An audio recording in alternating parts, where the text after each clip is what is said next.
Bonjour à toutes et à tous. Aujourd'hui, je vais vous parler du sauvetage des personnes migrantes naufragées en mer Méditerranée. Je me trouve actuellement dans le port de Marseille. Malgré un accès à la mer Méditerranée, la France n'a pas bougé le petit doigt pour venir en aide à ces naufragés. Pire, elle a participé à la guerre d'usure contre les sauveteurs en mer, orchestrée par les États européens. Que s'est-il passé en 5 ans pour que la mer Méditerranée se vide petit à petit de ses bateaux de sauvetage ? En 2013, 366 personnes sont mortes près de Lampedusa, en Sicile. La marine italienne décide alors de lancer l'opération Mare Nostrum. En effet, le droit maritime impose de porter assistance à toute personne en danger, de les traiter avec dignité et de les ramener en lieu sûr.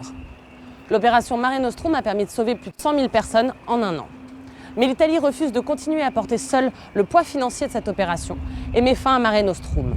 Aucun autre État ne prend le relais. Et pourtant, des personnes continuent à tenter la traversée et à mourir en mer. C'est à ce moment-là que la société civile, ONG comprise, décide de se mobiliser. 12 navires ont été affrétés pour faire du secours en mer. MSF a pu venir en aide à plus de 80 000 personnes en près de 3 ans. Nos équipes étaient à bord de 5 navires, dont l'Aquarius, en collaboration avec SOS Méditerranée. Eh bien, le problème, c'est que certains États européens ont déclaré la guerre aux sauveteurs en mer et utilisent tous les moyens pour se débarrasser d'eux. On vous explique cette guerre d'usure et ses conséquences.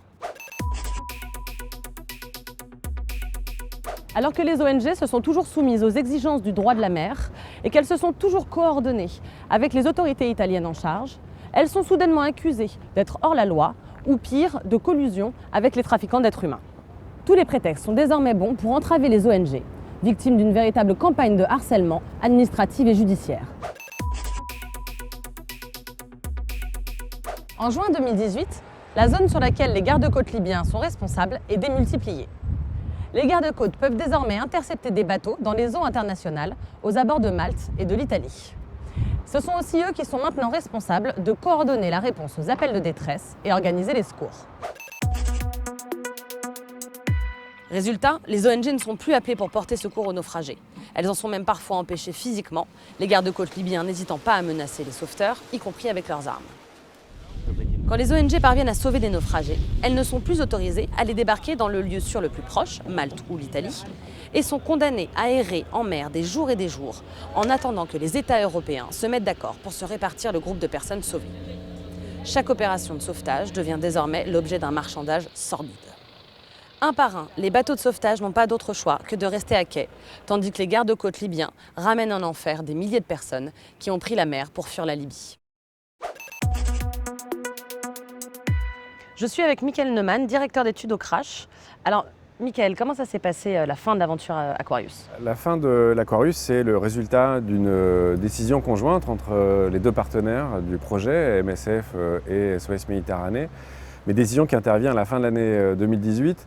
C'est l'histoire d'un enchaînement depuis l'été 2017, d'enquêtes judiciaires, de difficultés à débarquer les migrants secourus, de pavillons qu'on nous supprime, Panama, Gibraltar, qui concourent finalement, après des mois de réflexion, à se résigner, à interrompre cette mission. Pourquoi est-ce qu'on ne peut pas se résigner à ce que les personnes migrantes soient ramenées en Libye par les gardes-côtes libyens ? Pour la simple raison que la Libye ne peut pas être considérée comme un port sûr. Les obligations en termes de droit maritime international prévoient que les personnes secourues en mer soient ramenées vers un port sûr. Et un port sûr, c'est quoi ? C'est un endroit dans lequel les gens sont protégés des violences et les conditions de détention pour ces migrants qui tentent de fuir le pays sont absolument redoutables. On a des équipes sur le terrain qui témoignent régulièrement des sévices et des conditions très difficiles dans lesquelles ces gens sont détenus. Donc pour résumer, des milliers de personnes se retrouvent en Libye bloquées dans des conditions inhumaines. Le peu d'entre elles qui vont réussir à tenter la traversée ne seront pas secourues. Et les personnes qui les ont aidées sont traitées aujourd'hui comme des criminels. Mais pourtant, des maires italiens s'opposent à la fermeture des ports de leur pays. Des villes allemandes se déclarent ports sûrs. MSF et Amnesty International ont attaqué en justice l'État français pour avoir offert des bateaux aux gardes-côtes libyens.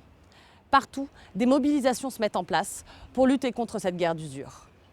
Merci à vous de nous avoir suivis et n'hésitez pas à partager cette vidéo sur les réseaux sociaux.